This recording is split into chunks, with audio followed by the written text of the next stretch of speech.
네, 이번엔 대통령실 연결해서 상황 알아보겠습니다. 취재기자가 나가 있습니다. 구승훈 기자, 상황 전해주시죠.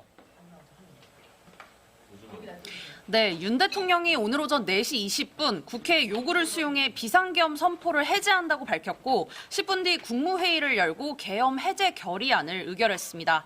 국회에서 결의안을 통과시킨 지 3시간 반 만이고 어젯밤 비상계엄을 선포한 지 6시간 만인데 급작스러운 계엄령에 대한 사과나 납득이 가는 설명은 없었습니다.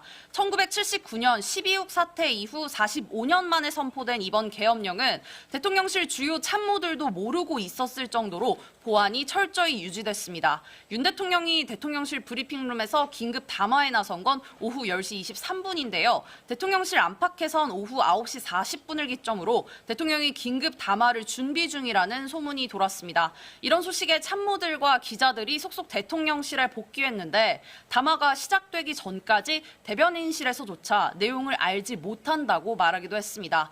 윤 대통령은 계엄을 선포하며 탄핵안과 예산안 감액을 주도한 더불어민주당을 겨냥해 파렴치한 종북 반국가 세력, 내란을 획책하는 명백한 반국가 행위라고 강하게 비판했습니다. 두 번째 담화에선 국회 계엄 해제 요구안을 수용하겠다면서도 거듭되는 탄핵과 입법농단, 예산농단으로 국가의 기능을 마비시키는 무도한 행위를 즉각 중지해달라고 말했습니다. 계엄 선포 이후에 대통령실 기자단에 대해 출입 통제가 내려지는 등 경계가 삼엄했다고요. 네, 윤 대통령은 계엄 선포 이후 내내 대통령실에 머무른 것으로 전해졌는데요. 경내엔 대통령을 경호하는 100일 경비단이 무장을 한 채로 곳곳에 서 있었고 제가 전화 통화를 하는데 다가와서 지금 녹음을 하고 있는 거냐며 통제하기도 했습니다. 경찰 병력은 청사 내부에도 속속 들어가며 내내 긴장감이 감돌았는데요. 다만 청사 내부에 군 병력이 배치되진 않았습니다.